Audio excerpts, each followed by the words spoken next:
ميرسي. رجع الموضوع عقود العمل لي زوفر دومبلوا بون انا كنترجمها بالعربيه هما مجانيين بدون اي مصاريف من المكتب ديالكم، مكتب التوظيف التشغيل المعتمد المرخص له بكندا، انهم مجانيين. وكاين في هاد الحالات كيعطيو حتى البي دافيون، تذكره الطائره بالنسبه للدول العربيين كيسمعوني، بعض الحالات مجانيه. واش هاد الامور صحيحه؟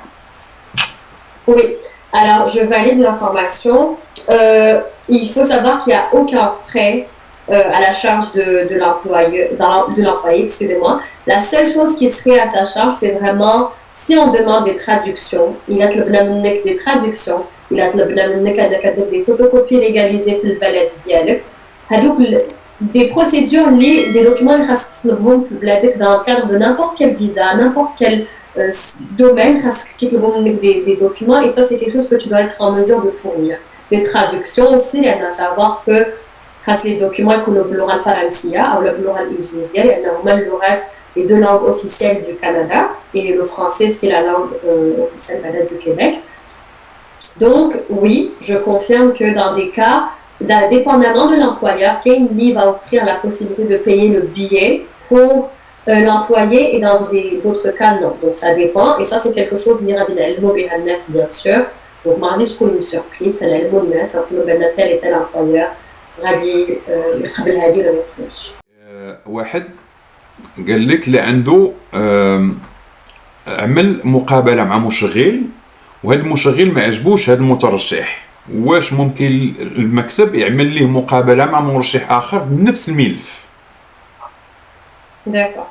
Alors ce qu'il faut savoir c'est que ماشي حيت واحد المشغل ما قبلكش ان la procédure c'est fini. Ça veut pas dire que c'est fini pour toi. Ça veut dire qu'on peut avoir des rencontres avec différents employeurs, même si on ne plaît pas au premier employeur. Les employeurs sont différents, chacun a ses besoins, chacun cherche un profil qui est différent, donc ça ne veut pas dire que c'est la fin. Ça, c'est quelque chose qu'on dit en entrevue. Donc, on dit à la personne que ce n'est pas parce qu'on ne vous a pas choisi pour ce poste en particulier qu'on ne vous choisira pas pour un autre poste. إذا باش نجاوب باختصار على السؤال، نو نقدروا أننا بنفس الدوسي ديالك بنفس الملف أننا نقدروا نقدموك لواحد المشغل، يقدر أنه ما يقبلكش هذاك المشغل، ولكن يقدر المشغل واحد آخر يقبلك لأن شاف فيك des conditions qui répondent. Canada et la chaîne YouTube aussi. Donc j'ai vu sur les commentaires qu'il y a des personnes qui ont trouvé ça un peu étonnant. Ce qu'il faut savoir, c'est que quand on rentre dans un cadre d'immigration temporaire, donc ça rentre dans un cadre de CV international. Dans un CV international, il faut mettre la photo.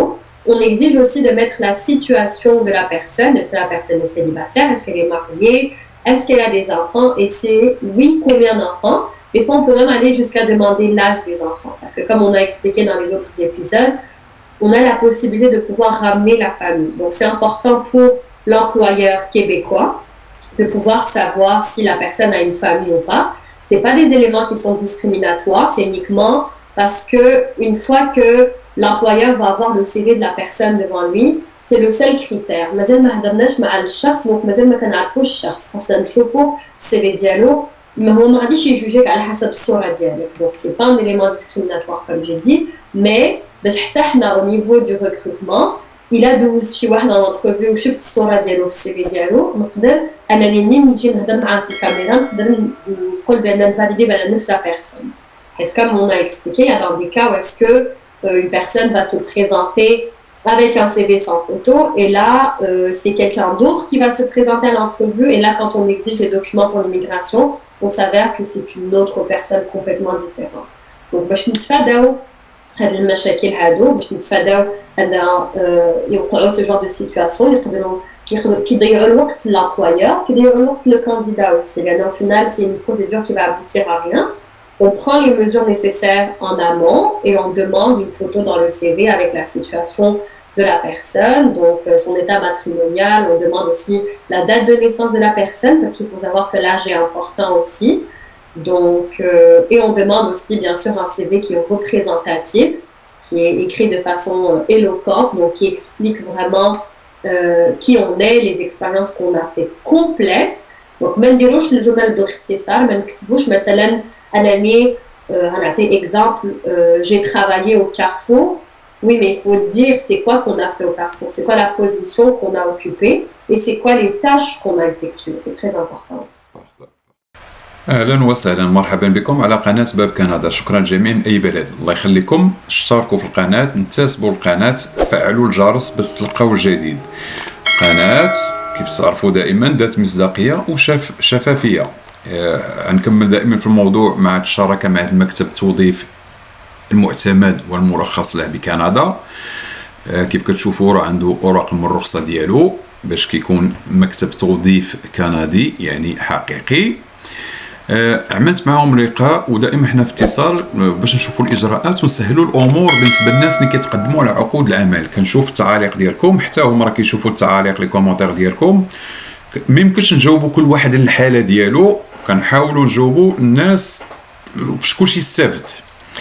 المهم عندي شنو المكتب محتاج عمال، ناس مهن حاليا، وكاينين وظائف اخرى يعني ممكن تقدموا عليها وتدفعوا السي في ديالكم على ما لقاو لكم عمل. يعني لا فيك الشروط، دائما الناس اللي فيهم الشروط كلها. اسئله كثيره منها ان واش ممكن تقدم من اي بلد. نعم ممكن تقدم من اي بلد، الشرط الوحيد ان خصك تكون تكلم الفرنسيه. هذا شرط حسب ما فهمت منهم، انهم هما مختصين في كيبيك والنواحي ديالهم، لي ريجيون ديال كيبيك. في بعض الحالات المشغل كيخلص البي دافيون، في بعض الحالات نعم، واكدوها وغادي نوريها لكم في على الفيديو من مكتب من المديره ونائبه المديره كنظن ديال ريسورس هيومان ديال هذا المكتب التوظيف. طرق بزاف الناس كيقول لك اين هو الرابط. دائما الرابط راه في اسفل التعليق. الطريقه سهله باش تقدموا. السي في يكون فيه ضروري تكون فيه الصوره، لا فوتو تكون صوره تكون عندكم في السي في ديالكم، ويكون اون فرونسي سا سغا ميو. من احسن يكون بالفرنسيه.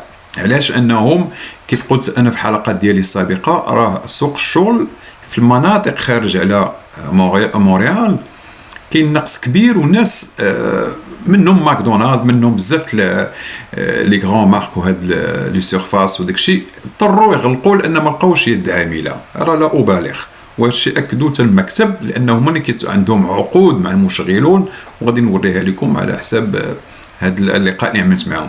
حاجه اخرى بالنسبه لهذه العقود، دائما في القانون الكندي وكنأكدها والمكتب كيأكدها، مجانيه 100%، مجانيه 100%. يعني شنو هو الثمن؟ الثمن هو المؤهلات ديالك، لا فيك الشروط وفيك المؤهلات والمواصفات اللي بغى المشغل، هادشي اللي كيطلب منك، هذا هو اللي غادي تخلص. امور اخرى بحال الترجمه ديال الترجمه ولا دوموند ديال كاجي جوديسيير، يعني السجل الاجرامي ديالك تما في البلد، انا ما عندك السوابق، داكشي غتخلصوا لراسك. هادشي امور معروفه، امور ديال الفيزا وداكشي تخلصوا. هما اللي كيتكلفوا لك بملف الهجره، يعني الدوموند ديال بيرمي ترافاي، فيزا بيرمي ترافاي تصريح العمل. المكتب لا، هو اللي كيتكلف لك بهم. هذه مني كتنجح. يعني سيبوزون تا ايد كويزيني ولا انفيرميير بغاك المشغل، هما كيتكلفوك بكلشي. بي دافيون في بعض الحالات حساب مشغلون، هما ما تفاصون ما عنديش لانفورماسيون عليهم، ولكن حساب مشغلون هو اللي كاين شي مشغل امبلويا كيخلص، كاين ما كيخلصش. حاجه اخرى، هاد المكتب عنده فروع في امريكا، عنده فروع كنظن في ان شاء الله غادي تكون في المغرب ودول اخرى، غادي تفتح فرع تما. علاش؟ لتسهيل الامور وتسهيل هاد العقود، لان هاد المكتب مختص بالعمال الاجانب. غتقول لي شنو الفرق بينه وبين مكاتب اخرى؟ بون، كاينين مكاتب وي، ولكن ماشي كلشي المكاتب كيختصوا بالاجانب، وماشي كلشي المكاتب كتعمل الملف غراتويتمون، يعني مجانا. نو، كتخلص اكثريه كيف كتعرفوا، كتمشي كتخلص لي فري. ملي كتقدم لهم كيقول لك خصنا تريتمون الدوسي ديالك واحد 325 550 دولار، وكيبداو يدخلوا يقول لك خصك تخلص. هذا المكتب مجاني 100%، عمرو ما غادي يطلب لك شي دولار ولا درهم، هادشي بالاكيد، وكنأكدو حساب ما المقابله ديالي معاهم والشروط ديالهم. كان كيطلب منكم يكونوا فيك الشروط وعندك دبلومات، عندك خبره، عندك تواصل باللغه. هذا هو المهم اللي كيطلب منك. كاين ما اكثر من هادشي ما كاينش. هادشي راه واقعي، ورقم الرخصه ديالهم المعتمده في من طرف المصالح المختصه، يعني البيرمي ديال لا سي ان اس اس تي والبيرمي هادشي ما كيهمكمش، ولكن الناس عارفين هاد الامور غادي يفهموها، انه راه بيرو معتمد باش يدير الغوسورس هيمان وباش ياجي كوم ريكريتور. ماشي اي واحد كيقدر يدير بيرو ديال ريكريتور، تكون عندك ان بيرمي ديال الغوفرنمون د كيبيك د كندا. هذا خصك تعرفوا المكتب عندهم، وغادي نخلي لكم باش تشوفوا فاصون راه لو في السيت ديالهم كتشوفوا رقم الرخصه ديالهم. ما جيكمش غريبه، اشتركوا فعلوا الجرس، وغادي نعملوا واحد لايف معهم. كنطلب منكم توجدوا الاسئله ديالكم، وجدوها تكون بريسي كلير ماشي كبيره، حتى نعملوا لايف معهم. كنظن ان شاء الله الخميس جودي، وهذيك الساعه اللي عنده شي سؤال اللايف غنعملوه مع ديك 6 العشيه ديال المغرب، 7 كنظن الجزائر، ولا 8 تونس، اوروبا 6 ل 5 العشيه. فاصون حنا ميدي، توقيت ميدي ديال كندا، حسبوا 6 سوايع الفرق بيننا وبينكم، يعني 6 العشيه عندكم واش حاجه. فعلوا الجرس، راه ستان لايف مع البيرو، مع لي روكريتور، مع المشغلون، يعني لي روكريتور ار سمحوا لي، غيجاوبوا الاسئله ديالكم. هذا راه مشوار حياه مجاني. ملي كتسمع مجاني لا تؤدي اي شيء، وصادق، وراه توصلوا. غنخلي لكم حتى المقابلات كنعمل معاهم، على الاقل كنعمل معاهم ساعه 50 دقيقه، راه كاين اسئله انا كنسالو داكشي باش نعرف الطرق ديالهم، مسائل كنحاول نخلي لكم مقتطفات بحال هكا من عندهم باش تعرفوا كيفاش كيتعاملوا وشنو هما الشروط ديالهم. لهذا الناس الله يخليكم، واحد السؤال هذا غادي نشرحه لكم. كنشوفوا سيبوزون انت ميكانيسيان او ميم طون شوفور ديال بوالور، سائق شاحنه، حيت كنشوف هذا كيكونوا عنده جوج دبلومات وجوج الخبرات. ماشي مزيان، ماشي مهم. حسب ما فهمت غتعمل 2 سي في، غتقدم على ميكانيسيان بالسي في ديالك بوحدو، والسي في ديال سيبوزون سائق شاحنه بالسي في ديالك. ما تقدمش بنفس السي في واحد لجوج المهن. راه ميكانيسيان ماشي هو سائق شاحنه، الله يخليكم. فرقوا 2 سي في، 2 زابليكاسيون، جوج تقدموا في جوج مراحل. ارجع وغادي ندخل لكم الموضوع كيف كتشوفوا. نخلي لكم دائما لو لين ديالهم. ما تمشيوش اونتربريز ترافايور، هاي فوار تو لي بوست اوفر، بلا ما ديروا سوميتر ديروها، ما بغيتوش شوفوا لي بوست. انا كنمشي معكم، شوفوا مزيان. سيبوزون ناخذوا كويزيني، هو بوست اوفر دون لو كادر دون ديمارش ديميغراسيون تمبورير. كتكليكيو عليها. نعاود نشرح بالنسبه لشي ناس حيت كيسالوا بزاف. الله يخليكم ما تسرعوش، شوفوا الفيديو 1 فوا 2 فوا 3 فوا باش تفهموا. راني كنشرح لكم امور مبسطه باش تقدموا وما ديروش اخطاء. خذوا وقتكم وما تسرعوش. راه ني فيه الشروط هو اللي غادي ينجح، ماشي صافي دير انك غادي تقدم انت الاول، انت غادي نو سا مارش با كوم سا. فيك الشروط، فيك المواصفات. راه واخا يقدموا 100 قبل منك وانت قدمتي موراهم وما فيهمش الشروط اللي باغي المشغل، راك انت غدوز قبل منهم. هذا هو المبدا ديال المكتب. الله يخليكم، قراو اش كيطلبوا، شوفوا مزيان. دابا نشرحوا من بعد. غتجيو بوستولي، ها هو بوستولي بوست سيت امبلوا اون لين. خصكم تعملوا تدخلوا المعلومات ديالكم. هادشي غندير لكم كمثال. غتدخل الايميل ديالك، الكورييل، الايميل، البريد الالكتروني كمثال. شوف ملي غادي ندخلوا سويفون، هو كويزيني، هو كيعطيك البروفيل دو كونديدا. خصك تملأ هادشي كله. سي لو فو دو رومبلير تو لي شون اوبليغاتوار انديكي. كتشوفوا هاد النجمه، يعني خصكم تعملوا، خصكم تدخلوا المعلومه. اما بغيت تمشي بالاورديناتور، بجوجل، بدروب بوكس، بوان درايف، تيليشارجي، ها هو فوت سي في التير، وكتدخل المعلومات ديالك. ليزونتيفيون يعني هو انت كونيكسيون، دير مود باس، تعاود مود باس، دير البروفيل ديالك واش بغيت تاخذو من الاورديناتور. شوف انت حاط السي في ديالك والمعلومات ديالك، كل واحد واش في الاوردي واش في. غالبا التليفون سا مارش با، من الاحسن تستعملوا اورديناتور، كمبيوتر، اورديناتور باش يكون الامور سهله. ودخلوا المعلومات ديالكم. ها هي سميتك حسن، دوزيام نون نتوما ما عندكمش الا شي دول عربيه، كندول شمال افريقيا ما عندكمش هاد القضيه هادي. اسم عائلي ديالك، نون كومبلي، سيميلا باسبور كيف مكتوب في جواز السفر ديالك. ها هو تليفون، ها هو واش فيكس واش سيلولار، هو بورتابل بالنسبه لكم نتوما او الاكثرين نتوما اما بورتابل ولا طرافاي ولا ميزون. كتدخلوا النيميرو ديالكم كلشي هادشي غادي سكايب اللي عندكم سكايب شو كله غادي تملؤوه. خذوا الوقت ديالكم. اش من دوله هاي سيبوزو ماروك الجي ايجيبت بو نابورت باش ما نطولوش في هادشي. كتمشيو هنا لا سورس ريفيرونس هادشي كله غادي تملؤوه. مني تملؤوا المسائل ديالكم وتدخلوا لو سي في ديالكم بالصوره ديالو ولا عندك لاتر بريزونطاسيون يعني كنسميوها لاتر دو موتيفاسيون حتى هي تيليشارجيوها سوميتر لو بروفيل اوتوماتيكمون البيرو كيتوصل بهاد هي هادي لا كونديتور ديالكم هي هادي الترشح نقولوا ولا التقديم كيدخل البلاتفورم ديالهم عند هاد لي روكريتور كيفلتريو عندهم ان الغوريثم ان لوجيسيال كيفلتري كيشوف شكون لي بروفيل ديالو سا مارش مع البوست مع الوظيفه اللي كيقلبوا عليها.